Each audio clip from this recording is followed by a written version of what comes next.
Okay, welcome everyone.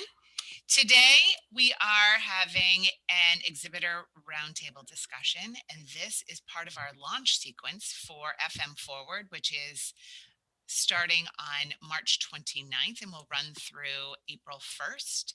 Online this year, but online and even stronger than before. This year we have 9 intensives, awards of excellence, 6 daily diversions, I don't know, 9 FM overtimes, speed networking, and more. And did I say swag bag? Thank you for everyone who has added items to those that are going out this week. So part of FM Forward is that we have a community platform that will be opening this week, and there will be opportunities for everyone to check in on your exhibits online, and as well as share information back and forth. And that's where we'll get all of our live information. And that lies where this discussion will be recorded and displayed. So for those that might not even, I'm sure everyone knows me, I am Janessa Droni, the Executive Director of IFMA Boston, and I am now going to turn this over to Andrew DelPrete, who is with Liberty Mutual, who is also a behind-the-scenes supporter of IFMA Boston, but also our VP of Education and Development. So go for it, Andrew. Excellent. Thank you, Janessa. Hi, guys. Thanks for joining. Looking forward to a very, very laid back, organic conversation here.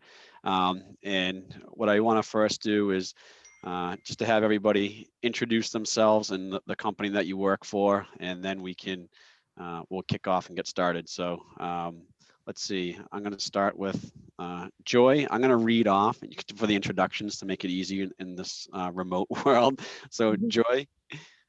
Sure. Thank you, Andrew, and thank you for organizing this and moderating this today. I am Joy Shapiro. I am the Director of Business Development for Dacon Corporation. I am also current chapter IFMA President, and I'm very excited to be here, and I'm very excited for this year's FM Forward. Nice. Thanks, Joy. Tom? Tom Hamill with Meyer Office Moving, William B. Meyer Company. Working on FM Forward, also exhibitor and sponsor here, and I'm very excited to be here. Nice. iPad 2. Hi, I'm Steve. I'm Steve Wasisek. I'm the president of Timberline Construction in Canton, Massachusetts, and thank you for having me today. Excellent. Chris? Yep, Chris Holt, sorry. Chris Holt, General Manager for EMCOR Facility Services and Building Technology. Looking forward to a great conversation here with the team. Nice. Chris Colon. Hi, my name is Chris Colon. I'm a Senior Project Manager with Move Plan Group. We are a global provider of change management and move management services, and I'm excited to be here. Excellent. Jenna? Yeah, my name is Jenna Myers. I'm a Senior Interior Designer and an Associate with Margulies Peruzzi Architects. I also head up the workplace studio there, and like everybody else, excited to be here. Nice. Pat? Hi, I'm Patrick McDonald with Eversource. So Eversource, we're the largest regional energy company in New England. We provide electric and gas services to our large customers, but a lot of customers don't know we also help them with their sustainability goals. We work in areas of energy efficiency, EV charging stations, and so forth. So I just kind of wanted to thank Andrew for getting us more engaged. We're trying to do a better job of getting more engaged with trade groups like IFMA. We see a lot of value to that. So we're increasing our spend in these areas over the next 18 months.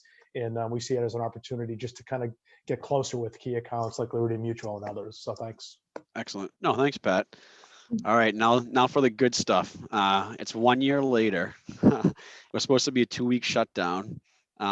We had reopening. It was April 2020, then June of 2020, then it was September, and then it was October, then it was January, then it's back to April, and now we're back into June of 2021.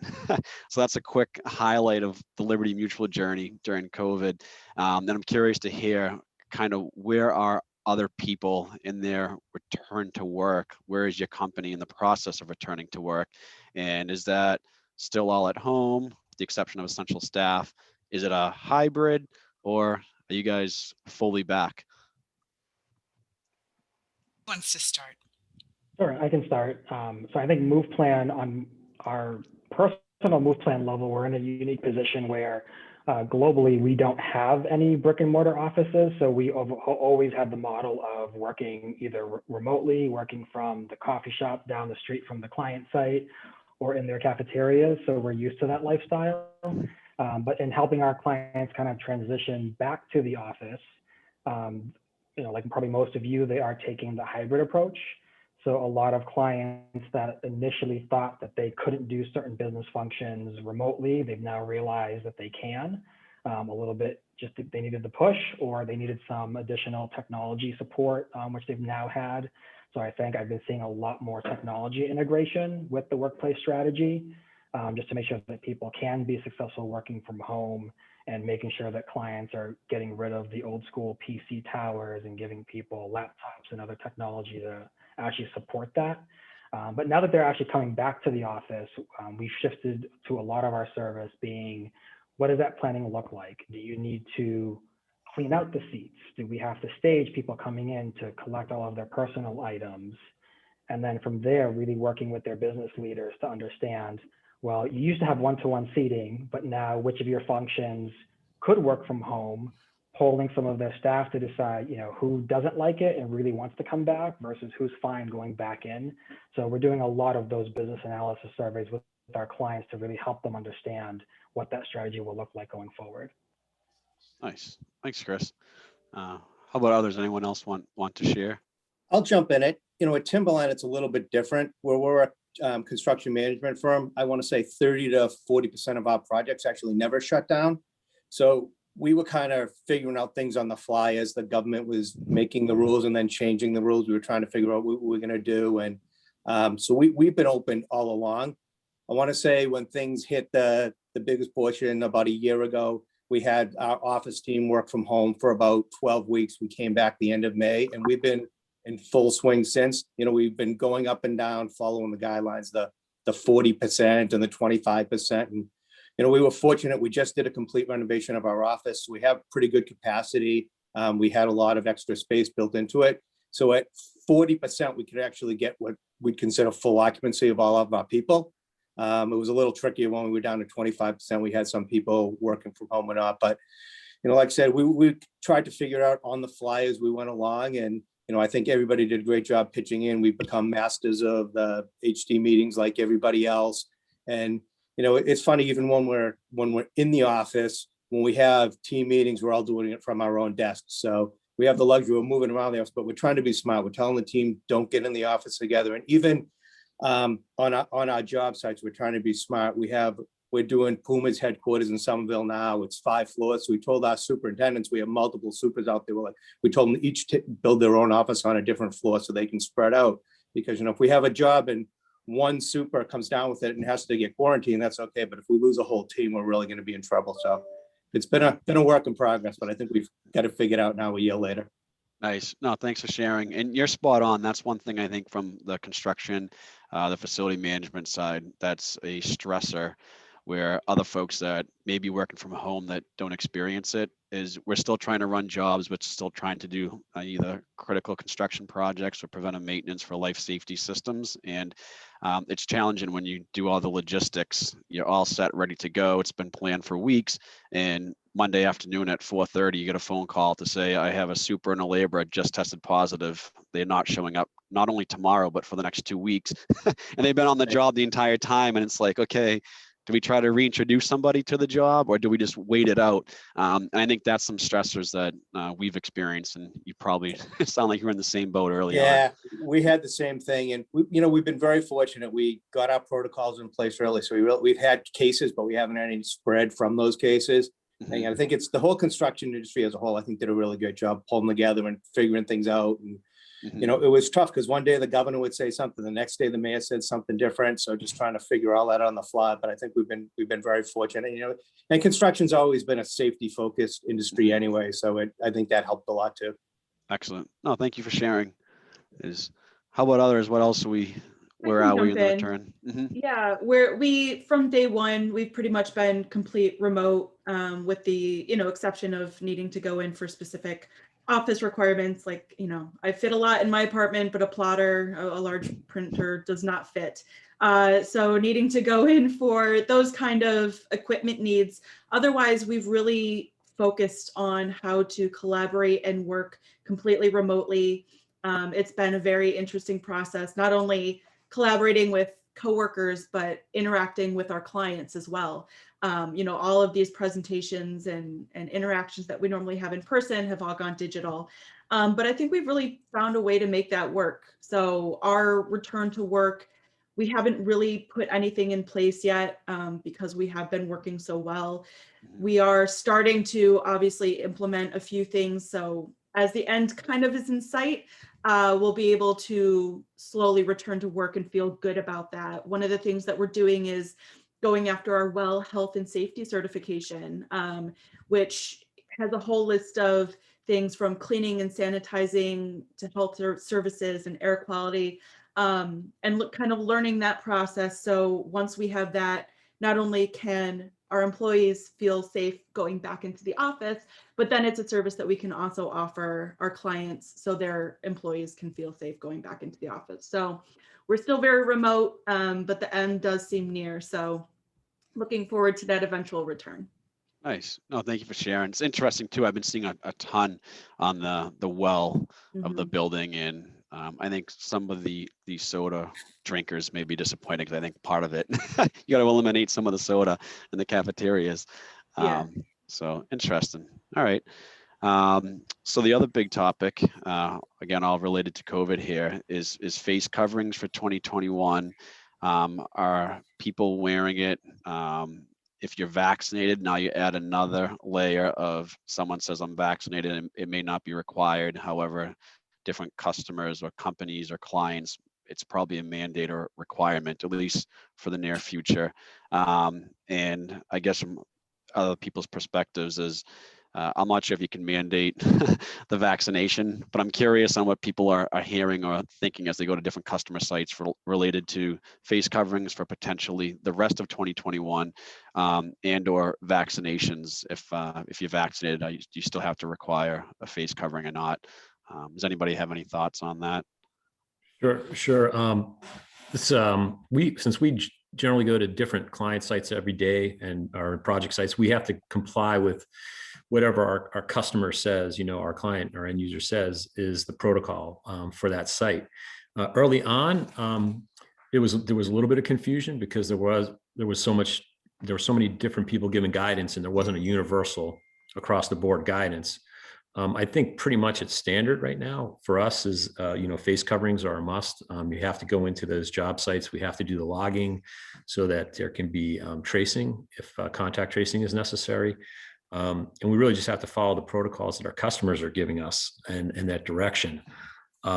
We've been pretty fortunate because we've been up and running the whole time. We did have to pivot early on.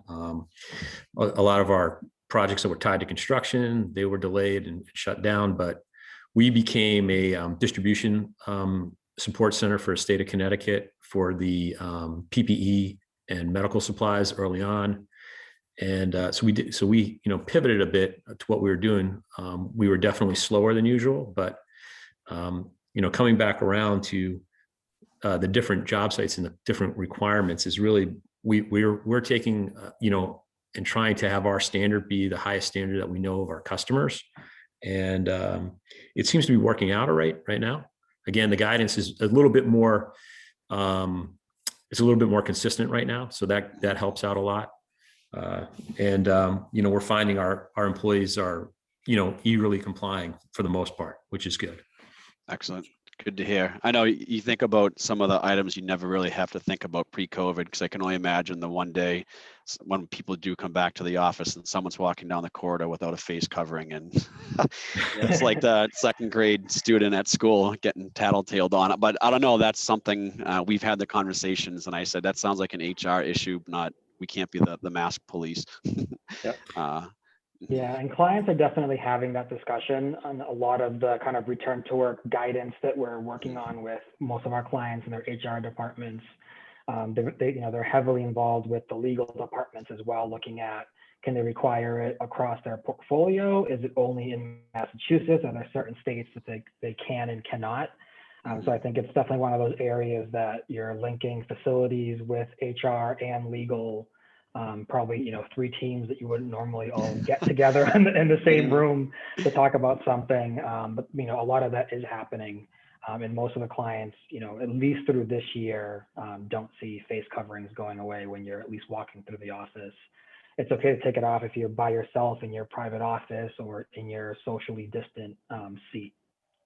So I would just add to that, having been in the office for quite a while, that's what you just said is what we were thinking about. So we told people anywhere if they're moving around, wear a mask, but if you're sitting at your desk, you don't need it. But then we realized we have the sit to stand desk. So then all of a sudden now somebody's in their own cube, but they're standing up. So they're higher than the cubicle wall. So then we had to pivot and say, all right, now you need your mask if you want to stand at your desk.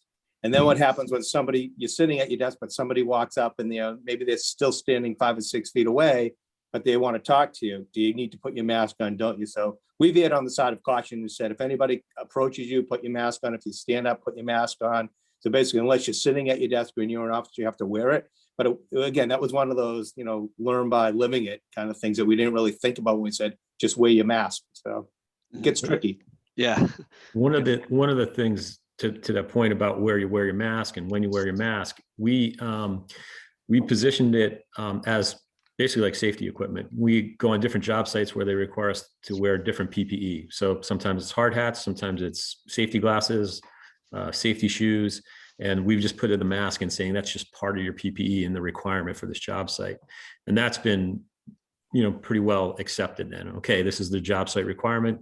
That's it, and kind of push that forward. And that's worked out for us too. I think, Andrew, one of the most important questions that you asked here, what if the employee is vaccinated? Should they still have to wear a mask? And I think the outstanding answer throughout every company is yes, because regardless of whether or not you're vaccinated or not, you can still pass it to other people. So I'd say here we have about 55 employees, and by the end of March, we'll have about 5 that are fully vaccinated. And they particularly will be wearing face coverings because they really have a false sense of security if they think that they cannot infect other people, which, they are probably out in public being less secure than the rest of us who haven't been vaccinated, so they can come back into the office and give it to us. So we will absolutely be saying, 2021, vaccinated or not, you will have to wear that mask. That's a really good point, Joy. And then we're in the same position, right? As a provider of outsourced facility services, we have a number of, hundreds of different customers and a couple thousand employees that are working within those different spaces. And, really the main goal here is trying to adapt and comply with all the different requirements that we have here locally in the Boston market, but then also throughout the rest of the country. And we are highly encouraging our employees to get the vaccination when it becomes available. And are making some accommodations to help make that process a little bit easier for those folks. So, we're really trying to make an effort here to continue to support that. Nice. Thank you. Yeah, you hit a thread there when you say the country for anyone doing work just in different states. It's crazy. If obviously in Massachusetts, it's much different if you go to New Hampshire, or then if you have offices, say down in Texas, where they're 100% open. That's I think where it gets into what Tom was mentioning. It's very client specific, where there may not be a governor, say state mandate. However, from a company standpoint and safety aspect, kind of what Joy was mentioning, whether you're vaccinated or not, still wear the face covering, because the other challenge is just being outside in public. If you were to walk into a store, if you were vaccinated, other people may not know that. So if you're walking without a face covering, you're probably going to get a couple looks, for lack of better words. I would say too, what I found very interesting is there's such a great difference in concern that people have for this disease. We see some people walking around the office like nothing's going on, and others are just scared to death. So, as the leader, I feel like I have to set out guidelines towards the most concerned employee to make everybody feel comfortable. But it's just amazing how different people's perspectives are. So. Great. Yeah, great point. Totally agree. We see it every day. All right. On the contract side point, we're talking about HR, we're talking about legal. Are you guys starting to see, I think it's the force majeure clause where they're starting to add the pandemic in there? Anyone experienced that yet? Yeah, we have some new provisions that are being incorporated specific to COVID-19 ties into that, and it's becoming standard language in most everything that we do. Yeah, we're starting to, it was one clause it's usually the limitations of liability, and there's usually the indemnification that are sticking points, but I've been noticing that the kind of that force majeure clause a lot now due to the pandemic and the way the world is evolving and changing. So I'm just going to pivot a little bit. I know everything's virtual right now too. For teams or even customers and clients, early on, these remote calls or teleconferences, I felt like it was people were on the call, but no one's faces were, say, on camera. And then there was a pivot as we started to go through COVID, and it was extended for a longer period of time, where I almost feel like it's the MO now, and it's normal to see a lot more faces during meetings. So I guess it's a two-part kind of question. Have you guys noticed something similar? And how has the engagement been between either, again, the customers and the clients on these remote meetings? I can chime in there. As a company, we generally have a policy that your camera is on. Whether you're on the pajamas on the bottom half, that's fine. But we want to see faces, especially with a lot of our interaction with clients. Facial reactions has a lot to do with that connection. We want to try to set that example. So we have a general policy that our cameras are on. That said, we still have a lot of clients and other people that we work with that they just don't have their cameras on still. And, that's fine. It does make discussions a little bit more difficult, but I'm still finding that it's very, very half and half. And I also find that the closer to Friday and the closer to the end of the day that you get, more cameras are off. So I am seeing that trend, but we do try to keep cameras on as much as possible. Nice. Yeah. I agree. Move plan, we always have our cameras on, and even if the client doesn't have theirs on, we still have ours on, just to make sure that they can see our faces. And then I think we've seen a little bit in the shift of some clients, some of our longer term clients that are really comfortable with us have started to, slowly let us into their homes and see their kids fighting in the background or the dogs running around, which is fun. And then some of the others, if they're in the office, they'll turn it on, but if they're at home, a lot more are still shying away from it.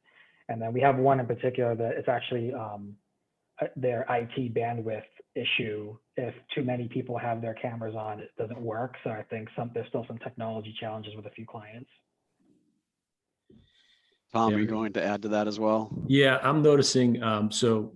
Within our company, I think the size of the meeting group matters to how many cameras are on. When we have a big kind of town hall event where we'll have 70 or 80 people on, it's a mix. People turn their cameras on and off during the meeting, but a lot of the presentation is driven by a PowerPoint or a video or something.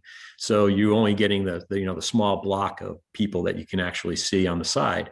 Where in a group like this, it really does go well with the cameras, because you can have conversations back and forth. You can see the whole group. So I think what I've noticed is it really depending on the size of the meeting. I'm also on the sales side, so we really like face-to-face. So we really try to encourage that, get the to get the interaction, like we're almost in front of each other, but not quite. So and also I noticed that it's gotten better. It was very clunky at first, but more people are a little bit more relaxed, and they've been doing this for a year now, so they've got some familiarity with it, and they're feeling a little bit more comfortable. So. Yep. So at Eversource, we tried to encourage people to get more comfortable. So I've gone through all sorts of training. I'm in sales, so that kind of makes sense. But even our internal staff, we've tried to train them on how to use the tools, how to have a nice backlit area, how to speak into the camera. So I think once we started delivering that training, people started to get comfortable, because you can imagine if you're not comfortable doing this, that's a, very intimidating to get in front of a group of your peers and get on camera. So I think once we started rolling out the training, and we spent some serious bucks on it. Once we started training people, they got more comfortable with it, how to use the tools. We standardize around Teams. Teams is a great platform if you use it. And I think once people got more comfortable with it, they started using it more. Nice. Thanks, Pat. That's a good point too when we talk about the comfort levels. And it was actually during one of the FM was one of the roundtables early on during the pandemic, and there was roughly around 80% of, almost 80 people there, but 50% of the people that were on the call had zero like tech platform of working from home and working remotely. And some of the people, like you said, it may be a little bit, they had that capability or they had the bandwidth to log on remotely.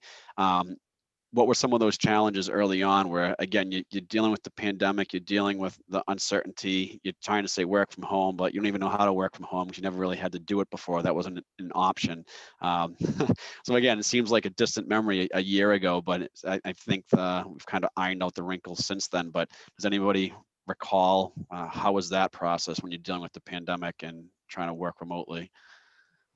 Well, I upgraded my internet connection because I've been working from home and remotely for years and years and years. What I wasn't used to was my wife working from home, two of my sons attending college from home, and one of my sons, working from home as well. So with 5 of us, we started crushing, what we had as far as bandwidth.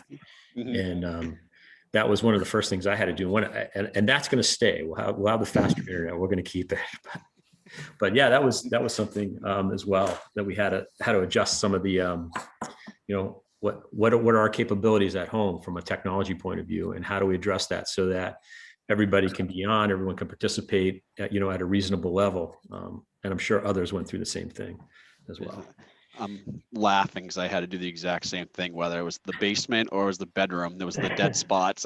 So it was updating with like a mesh network to have the connectivity, but then also there was some small, say, home repairs of either insulation or some sound masking, because you're hearing all these noises that I don't typically work in the basement, so I would never know until it's a pandemic. I'm like, I definitely need some soundproofing upstairs. How about others? Does that resonate?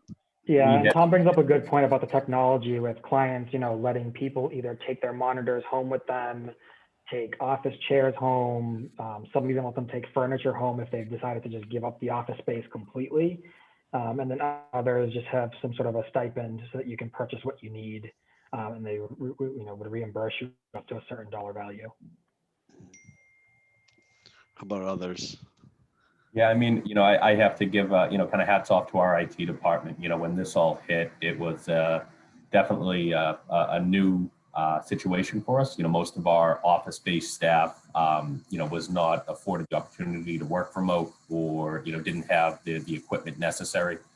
But really overnight, we made that pivot and really kind of pushed and had, 400 or 500 folks, work 100% remote. And so in doing so, it very quickly pushed us to adapt and make those accommodations and really just kind of figure it out. So definitely hats off to our IT department on pulling that together. Nice. So I guess if we go down the road, and it's the $1 million question that everyone always asks, and the new normal, what's the new normal look like? How do you guys envision the new normal from either your business or again, if it's customer or client base, kind of like Tom was mentioning, it may not be significant impact other than maybe more remote. And when you do come to the office, the PPE with face coverings. But are we looking at a balance of 2 to 3 days in the office, 2 to 3 days at home, or is it specific to job function where it still requires 100% in the office or 100% home? What are people feeling or sensing out there? We have a little bit of a mix, Andrew. The best of our employees being out there. They're working on customer sites and, are dedicated to particular customers and really are there to support the building operations, maintenance, and support functions. So those employees continue to do so. They're on site with our customers. for our office and administrative staff, we are going to be looking at more of a hybrid. We're actually looking at our real estate plans and other things at the moment, and giving folks the availability and that flexibility to work remote if needed, and working on some type of a hybrid model. Nice. Yeah, same here. We're working, we find ourselves in a situation where a lot of our clients are, and that's figuring out what purpose does the office serve coming back, where a lot of companies did not have remote work policies pre-pandemic, including ourselves. We do now after, we've realized that a lot of functions can be done from home. A lot of maybe heads down focus work is done at home. So making sure that the office supports the functions that the employees need, that the office is an asset for those employees, and that there's a reason to come into the office. So yes, with it's likely going to be some sort of split of in the office and out of the office, but does that mean everyone still has an assigned workstation? Do we, look at some sort of ratio of do we need, if everything's unassigned, how much real estate do you really need for workstations, and can we better utilize the space that we now have available for functions you might need, such as video conferencing? I think, someone mentioned that you're taking your Zoom calls at your desk, which really, when the office is full, isn't going to be very well received because of the noise. So do you have to provide more of those kind of enclosed spaces for meetings? Stuff like that we're really trying to evaluate what coming back to the office looks like. So I know that's what we're working through, and I think that's definitely what we're working through with a lot of clients as well. Yeah, I agree with Jenna. She brings up a great point with, coming back. Does that mean you have an assigned seat, or are you tethered to it because you have a specific technology need, or is the client implementing a desk booking tool? Because when you do come in, you just need somewhere to sit that has working monitors. And so part of that has enabled a few clients to actually finally standardize what their technology package on a desk looks like, so that they can support you sitting anywhere. Since everybody has the same laptop, every desk is outfitted with the same technology, so now you can sit anywhere, and you kind of eliminate that need for specialized equipment.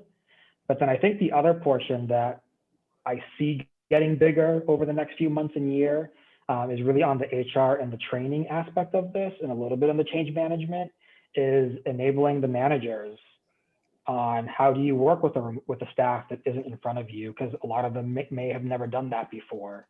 So now, training managers are really looking at, okay, if I'm bringing the manager in, how do I give them the tools to know that, okay, my staff isn't in front of me? How do I manage them without micromanaging or making them feel like I'm checking up on them too much? Or how do I work through that decision process of how many days a week do I have the staff come in, because we do have that face-to-face interaction, that we do need to collaborate on something. So I think that's kind of the next step that I see a lot of clients now just really starting to work out. Nice. Anybody else want to add anything? Yeah, I mean, I think for us, some of our employees on the support side and the admin side, they didn't have the opportunity before to work from home. So now they do. They're set up. So I think for us, there'll be a blend of it. I don't know whether it's 60-40, 75-25. I mean, really too early to tell for us, but the majority of our workforce is out on projects. So they go to project sites. So that's not going to change. I think some of the things on the sales side, again, we've done more on the virtual walkthroughs when it was really like in the throes of the pandemic, the first wave. We started doing that. That's worked out. I can see that happening in the future as well. But for us, again, our guys need to be on site. They're physically moving stuff. They're reconfiguring office spaces. They're doing that kind of thing. So, we're going to continue to do that. Nice. And I think we're very similar to Tom. We have probably a third of our workforce working on job sites.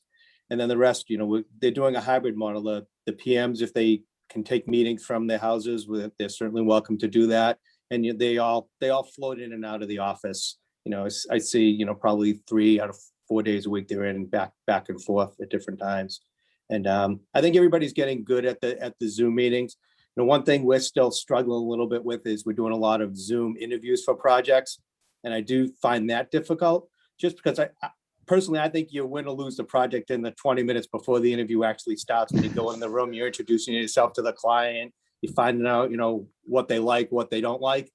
And with a Zoom interview, it's all of a sudden, the meeting turns on at 11 o'clock and then at 11:45, the meeting's over, and you don't get that interaction. So that's one of the things I miss a little bit, the Zoom calls.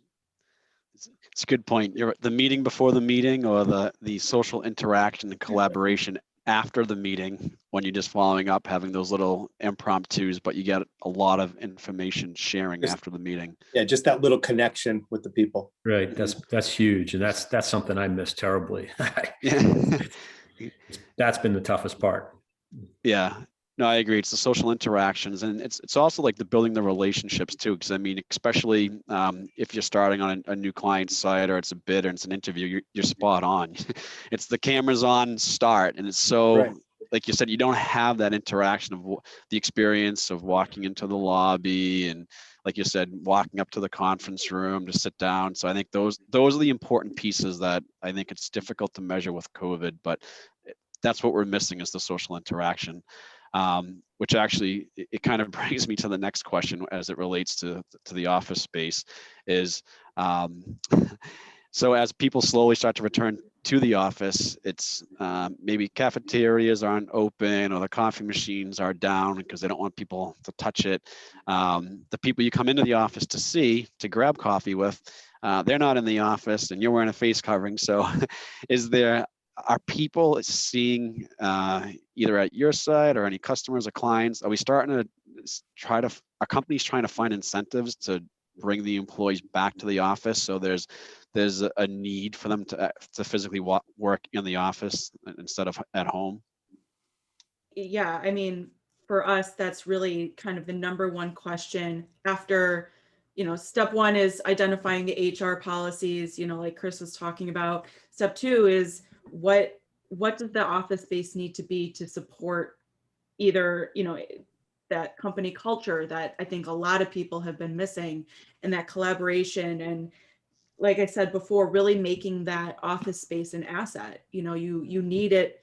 You want it to be a place where people need or have a reason to go to. Otherwise, they're just not going to. And yeah, right now, when we're still in this kind of transition period and kind of still in the thick of things, that collaboration and that face-to-face interactions and gathering around a coffee maker, it's not really happening, despite best efforts. But I think moving forward, when things start to loosen up a little bit and maybe the face masks thing does go away, I'd like to think that will happen in the future.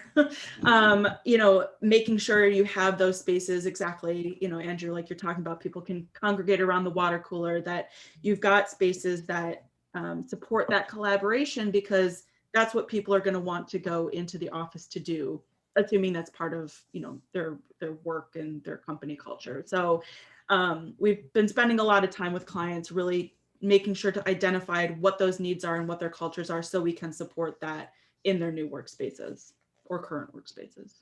Nice. Oh, thank you. How about others? Yeah, I mean, I think, go ahead.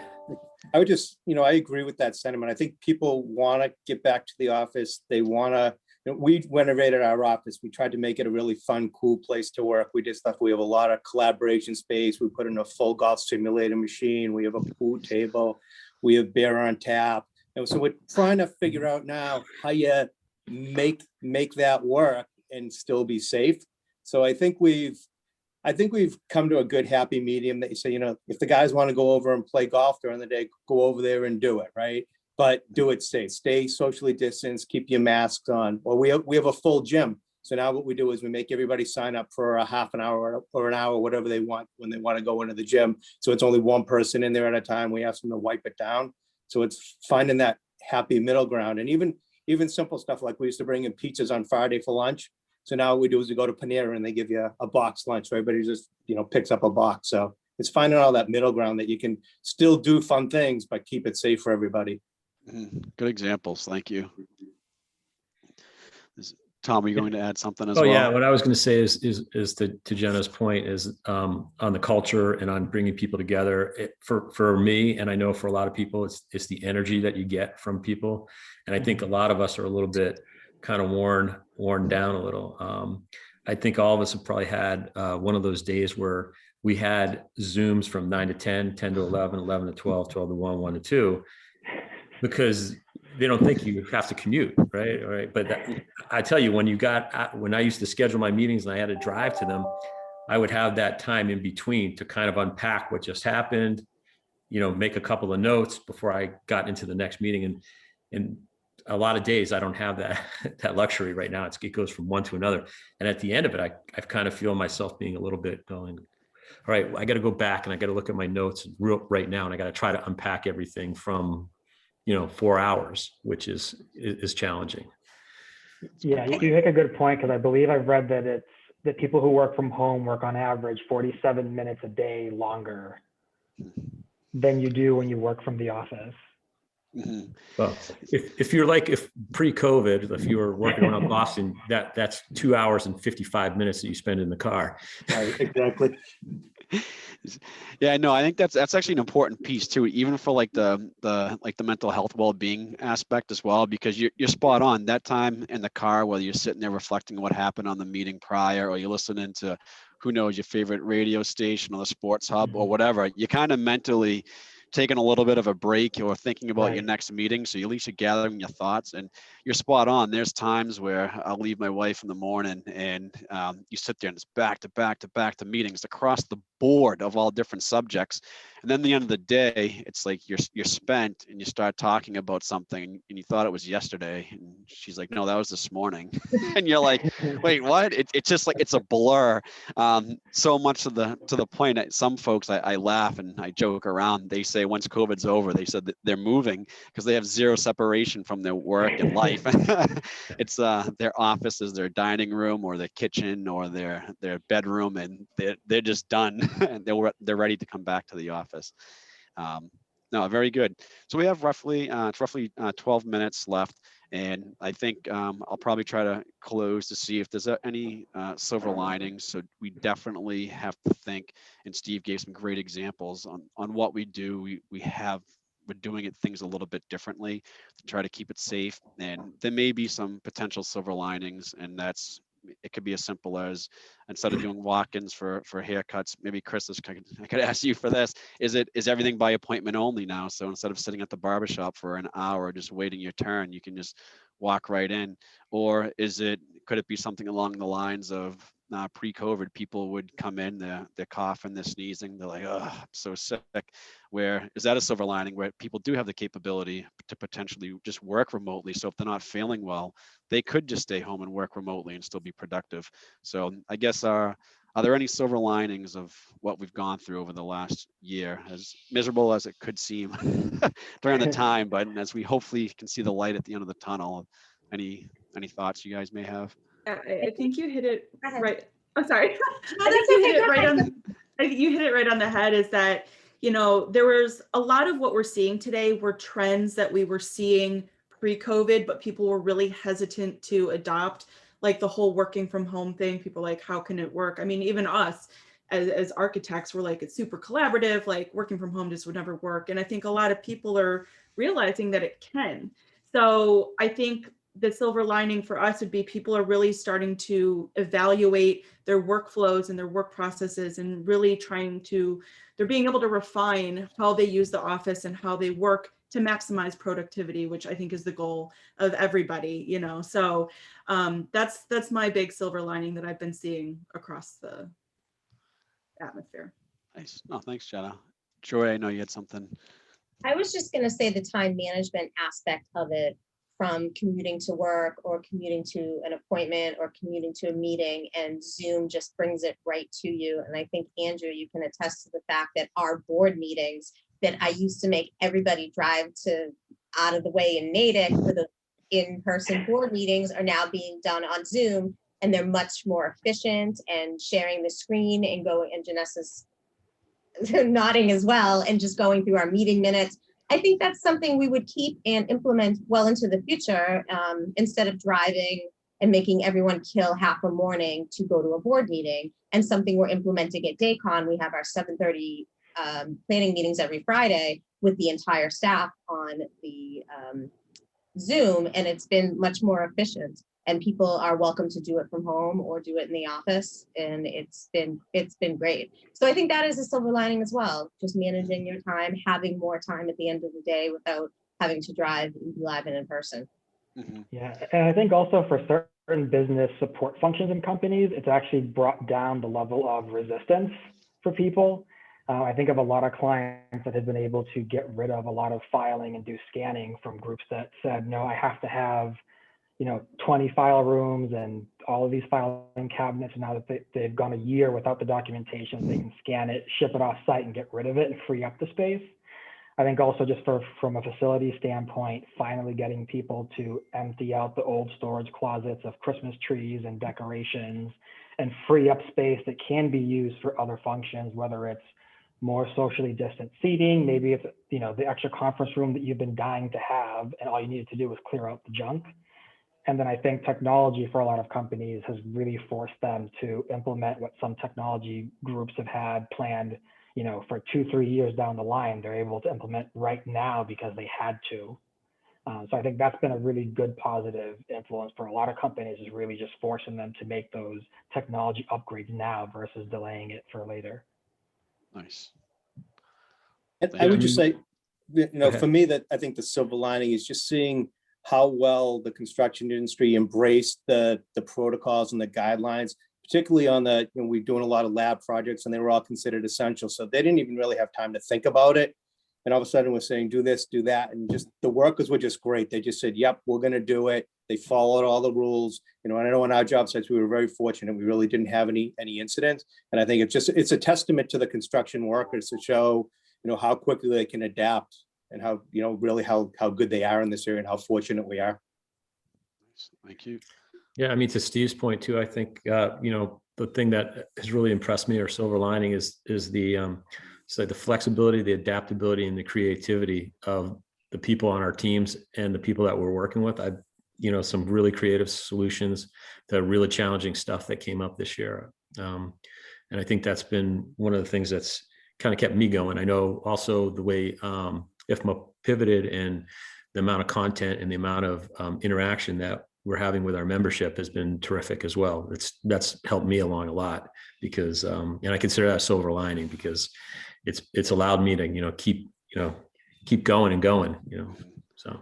Nice. I think Thanks, Tom. just an important takeaway from this conversation is that Timberline has simulated golf and beer on tap. The next time you're You're all welcome to live, come over. we're going there. You have an open invitation. Absolutely. You tell Steve Kelly I'm there. That sounds like a great Anytime. program.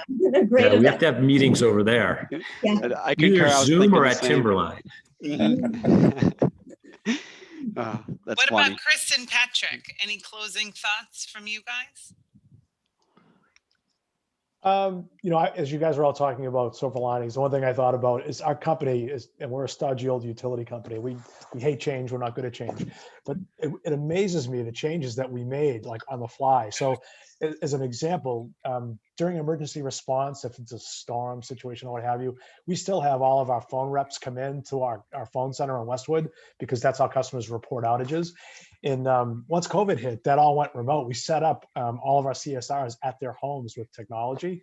So for the next storm, and we actually had a few, they didn't have to go in and travel during those hazardous conditions. So it's amazing how people can, change quickly when they have to. And we've seen the benefits at our company. Yeah, I think from my perspective, the silver lining is going to be in our teams and in their ability to adapt and continue to support our customers day in and day out. It just goes to show the importance and the value of a strong business culture and really strong associates throughout the organization. Excellent. Thank you guys. Appreciate the time. It almost makes you wonder if we ever need business continuity plans again, because I don't think anyone prepared for this, and everyone did pretty well executing what had to be done on the fly. So we got roughly 5 minutes. I just want to kind of close by saying thank you all again. I appreciate all your time, and if there's anyone that has any additional comments, I guess before I hand it over to Janessa for final closings, speak up. If not, thank you very much. Excellent. Thank you. Thank you so much.